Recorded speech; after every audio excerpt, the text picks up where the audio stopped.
बिस्मिल्लाहिर्रहमानिर्रहीम। अस्सलाम वालेकुम students, hope so you will be fine इंशाल्लाह। स्टूडेंट्स, आज जो हम टॉपिक स्टार्ट करने जा रहे हैं that is the Coulomb's law. Coulomb's law एक फंडामेंटल लॉ है, एक बुनियादी लॉ जिसे हम किसी दूसरे से अखज़ नहीं कर सकते। हाँ, इससे बहुत सारे लॉज को अखज़ किया जा सकता है, डिराइव किया जा सकता है। कूलम्स लॉ है क्या? बेसिकली ये चार्जेस के दरमियान फोर्स को एक्सप्लेन करता है, और वो फोर्स कौन सी है? That is the mutual force. अब बिलफर्ज हमारे पास कोई दो चार्जेस हैं। Consider we have the two charges Q1 and Q2. They are separated by the small distance r. मैं कहती हूँ मेरे पास दो चार्ज हैं Q1 and Q2. Q1 कितनी फोर्स लगा रहा है Q2 के ऊपर, और Q2 कितनी फोर्स लगा रहा है Q1 के ऊपर। That is called the mutual force. और कूलम्स लॉ असल में इसी फोर्स को ही एक्सप्लेन करता है। सो हम वो फैक्टर्स लिख लेते हैं जिन फैक्टर्स पे ये कूलम्स फोर्स जो है वो डिपेंड कर रही है। तो I can write it as force is directly proportional to the product of the two charges. जितना प्रोडक्ट ज़्यादा होता जाएगा, जितने चार्जेस आप बड़े इस्तेमाल करोगे उतना ही आपके पास प्रोडक्ट बड़ा होगा और उतनी ही फोर्स आपके पास ज़्यादा होगी। जितना प्रोडक्ट कम होगा उतनी ही आपके पास फोर्स जो है वो कम होगी। अच्छा, एक और फैक्टर जिस पर आपकी फोर्स स्पेंड कर रही होती है that is the distance between the two charges. So force is inversely proportional to the square of the distance between the two charges. So मैं इसको ऐसे लिख सकती हूँ कि F is inversely proportional to the r square. It means कि जितना charges के दरमियान सेपरेशन ज़्यादा होगी उतनी जो है वो फोर्स कम होगी, और जितना चार्जेस के दरमियान डिस्टेंस कम होगा उतनी फोर्स जो है वो आपके पास ज़्यादा होगी। तो इन दोनों फैक्टर्स को अगर मैं कंबाइन करूँ तो मेरे पास आता है F is directly proportional to Q1 Q2 over R square. और अगर हम प्रोपोर्शनैलिटी साइन खत्म करें फिजिक्स में तो हमें एक कांस्टेंट इंट्रोड्यूस करवाना पड़ता है, और वो कांस्टेंट क्या है? F is equal to K। वो कांस्टेंट है जिसे हम इंट्रोड्यूस करवाएंगे यहाँ पे K Q1 Q2 over R square. Where K is called proportionality constant. आप इसे कूलम कांस्टेंट भी कह सकते हैं, आप इसे इलेक्ट्रिक कांस्टेंट भी कह सकते हैं। सो K की जो वैल्यू है वो फिक्स वैल्यू है, that is 9 into 10 raise to the power 9 newton metre square पर कूलम स्क्वायर। आप इसकी यूनिट को फार्मूला को एडजस्ट करके फाइंड आउट कर सकते हो। K को यहाँ रहने दें, Q1 Q2 को नीचे ले लें, आर स्क्वायर को ऊपर ले लें, तो न्यूटन मीटर स्क्वायर पर कूलम स्क्वायर यहाँ से आपकी यूनिट निकल आएगी। अच्छा, ये K की वैल्यू असल में किस फार्मूले से आई है? K equal to 1/4 pi epsilon naught. अब यहाँ पे 4 कांस्टेंट है, पाई भी कांस्टेंट है जिसकी वैल्यू 3.14 होती है। एप्सिलॉन नॉट क्या है? Epsilon not here is the permittivity of free space. Permittivity of free space.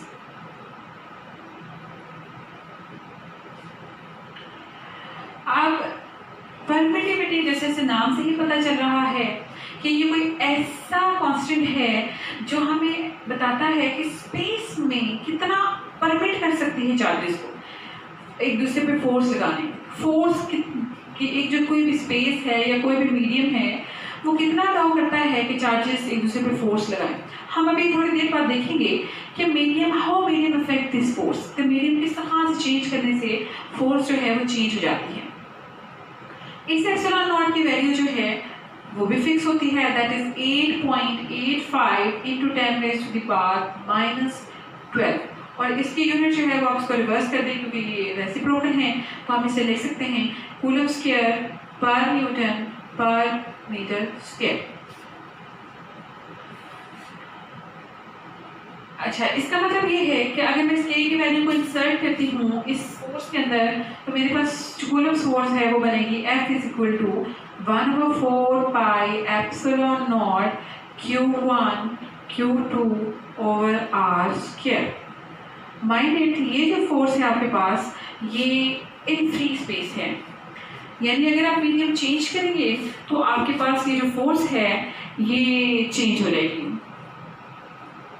और अगर आप मीडियम फ्री स्पेस रखेंगे तो ये एप्सिलॉन नॉट पे डिपेंड करेगी।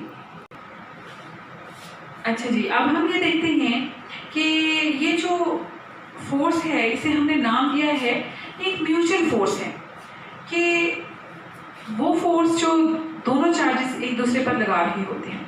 तो consider we have the two charges again, और हम कहते हैं कि एक्सप्लेन हम क्या करने जा रहे हैं कि coulomb force is a mutual force.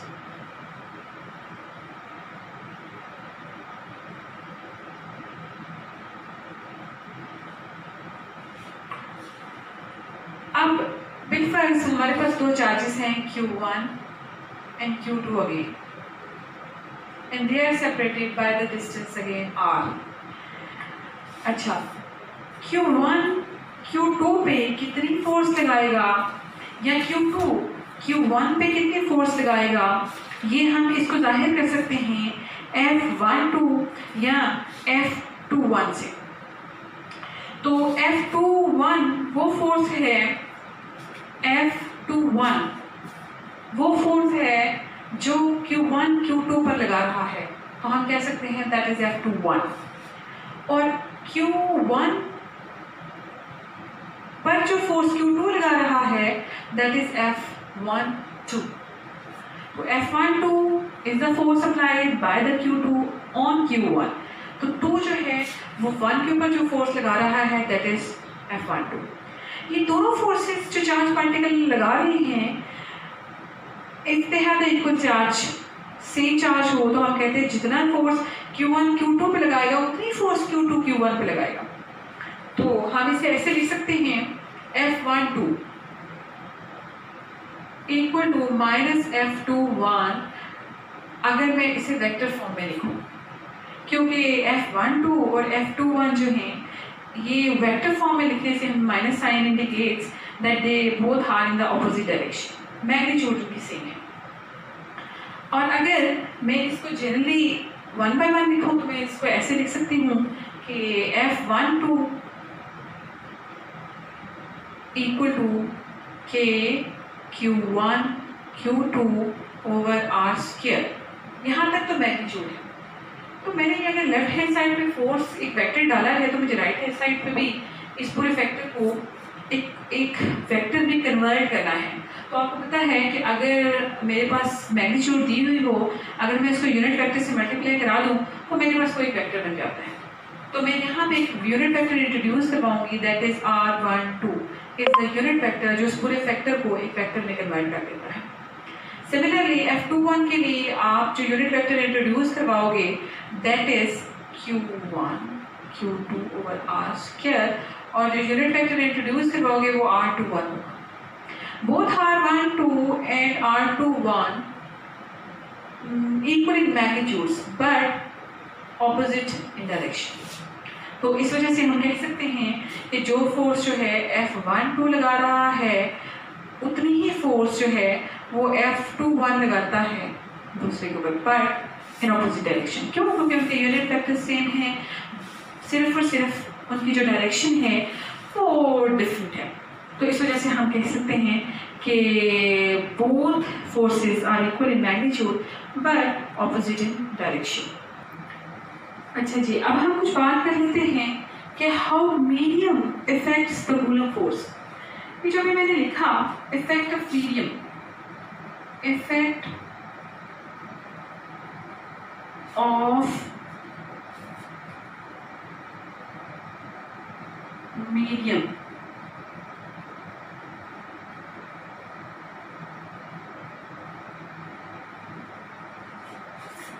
How medium effect the coulomb force.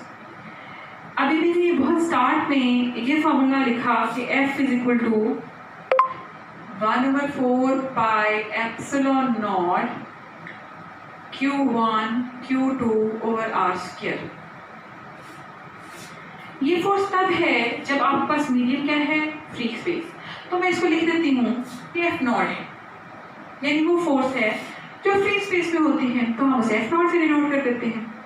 अच्छा, जनरली अगर मेरे पास मीडियम फ्री स्पेस ना हो, अदर देन फ्री स्पेस हो, वो कोई भी मीडियम हो सकता है, वो कोई इंसुलेटर हो सकता है।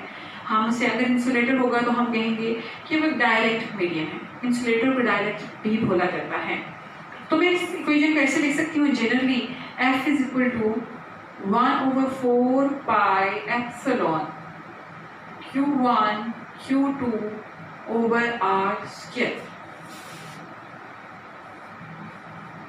where epsilon can be defined as is a ratio। आप असल में जो एप्सिलॉन होता है वो equal to epsilon naught into epsilon R होता है।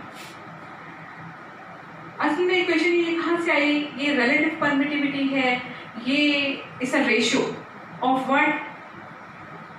Permittivity in any medium to the permittivity in free space. तो यहाँ से आपने एप्सिलॉन को साइड पे कर लिया, epsilon naught into epsilon R से आपने कहा कि प्रोडक्ट इक्वल टू एप्सिलॉन। इस वैल्यू को उठाएं और यहाँ फोर्स में डालते हैं, तो ये आपके पास बनेगा F is equal to 1/4 pi epsilon naught into epsilon R Q1 Q2 over R square.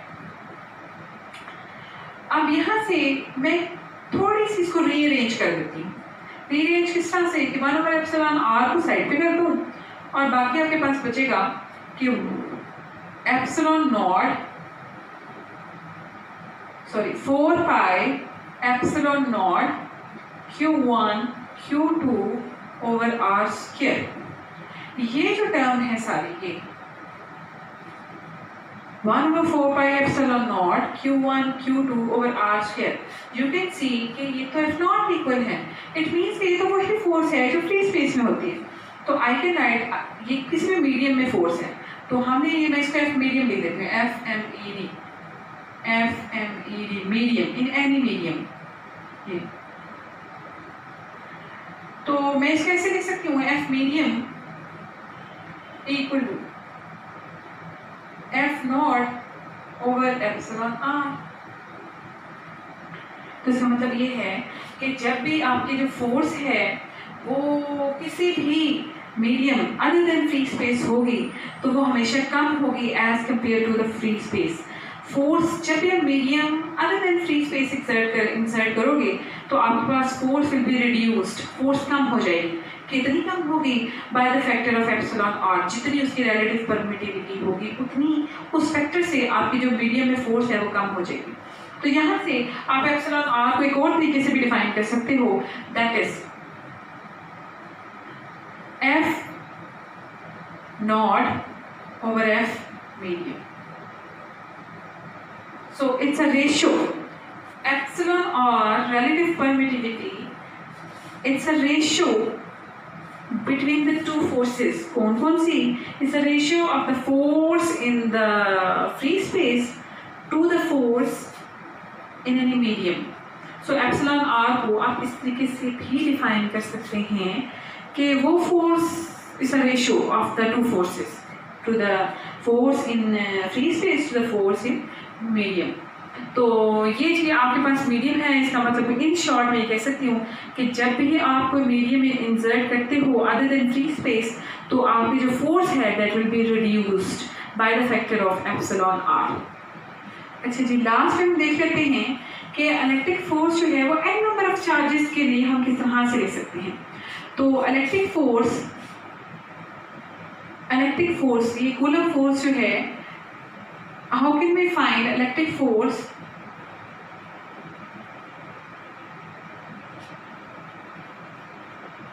for n number of charges or n charges? अगर हमारे पास n चार्जेस हैं, बहुत सारे चार्जेस हैं, तो मैं ये इलेक्ट्रिक फोर्स को किस तरह से एक्सप्लेन कर सकती हूँ। मेरे पास दो चार्ज नहीं है, मेरे पास ढेर सारे चार्ज हैं, Q1 है, Q2 है, Q3 है, Q4 है, Q5 है, Q4 है, इस तरह बहुत सारे चार्जेस हैं और मैं हर एक दूसरे पे फोर्स फाइंड आउट करना चाहती हूँ, हर एक दूसरे पे फोर्स फाइंड आउट करना चाहती हूँ। तो कूलर फोर्स को आप लिखोगे कि F1, F2, F3 यानी F1 वो फोर्स है जो 1 और 2 चार्ज के दरमियान है, F2 वो जो फोर्स है जो 2 और 3 के दरमियान है, F3 वो फोर्स जो है जो 3 और 4 के दरमियान है, एंड सो ऑन। ये आप पर बहुत सारे चार्जेस, अगर मेरे पास बहुत सारे चार्जेस हों Q1 Q2 Q3 Q4 Q5 and so on Qn, तो हर दो के दरमियान जो फोर्स होगी वो कूलम फोर्स होगी। तो हम देख सकते हैं कि टोटल फोर्स जो है वो is the sum of the all the forces. मेरे पास अगर सारी फोर्सेस जो हैं वो F1 है फॉर द 2 चार्जेस, ये F1 फोर्स है दोनों चार्जेस के दरमियान में, प्लस F2 फोर्स है Q2 Q3 के दरमियान में, F3 फोर्स है Q3 Q4 के दरमियान में, F4 है Q4 Q5 के दरमियान में, and so on n number of charges. तो आप इसे Fn लिख सकते हो। तो अगर हम जनरली लिखें तो हमें इसको ऐसे समेशन फॉर्म में भी लिख सकते हैं, क्योंकि हमारे पास जो F1 पे फोर्स होगी वो Q1 Q2 ओवर R² होती है। तो जो सामने R यूनिट वेक्टर होता है उसको अगर मैं जनरली लिखना चाहूँ बहुत सारे चार्ज पार्टिकल के लिए, तो हम लिख सकते हैं समेशन की फॉर्म में 1/4 पाई एप्सिलॉन नॉट Q1। अब ये जो Q1 Q2 होता है इसको हम कैसे लिख सकते हैं? Q1 Q2 जो जितने भी आपके पास चार्जेस होते हैं आप उसे लिख सकते हो QI इन शॉर्ट, क्योंकि आपको जनरली लिखना है। तो जनरली जब भी किसी चीज़ को लिखा जाता है तो एक आपके पास चार्ज जो है वो फिक्स होता है, दूसरा कोई भी चार्ज होगा तो जिसके हिसाब से आप ये बोला फोर्स फाइंड आउट कर सकते हो। एक आपके पास ये भी केस हो सकता है कि Q और Q, कोई एक चार्ज Q है जिसके रिस्पेक्ट से आप बाकी सारे चार्जेस को देख रहे हो, लाइक ये Q1 है, ये वो Q चार्ज है, तो इसके हिसाब से इसका 4 का Q और Q4 का Q और Q5 का आपस में क्या फोर्स एक्सर्ट करते हैं। तो उस केस में मैं इसको ऐसे लिख सकती हूँ कि 1/4 पाई एप्सिलॉन नॉट Q को बाहर निकाल लें, क्योंकि Q1 Q2 था तो Q जो है वो एक कांस्टेंट है, Q और Q1 के दरमियान क्या है Q और Q2 थे, तो Q सब में सेम आएगा, एक जैसा है, तो हमसे कॉमन है बाहर निकाल लेंगे, तो आपके पास आएगा summation I goes from 1 to n, और n क्या है ये आपके पास में, अगर कैपिटल N यहाँ लिखोगे तो यहाँ भी कैपिटल N लिखेंगे, अगर यहाँ स्मॉल n है तो आप यहाँ भी स्मॉल n ही लिखेंगे। तो I goes from 1 to n QI over RI square into R unit vector, where I is equal to 1 2 3 4 and so on n तक जाएगा। So ये थी आपके पास कूलम फोर्स है for the n number of charges.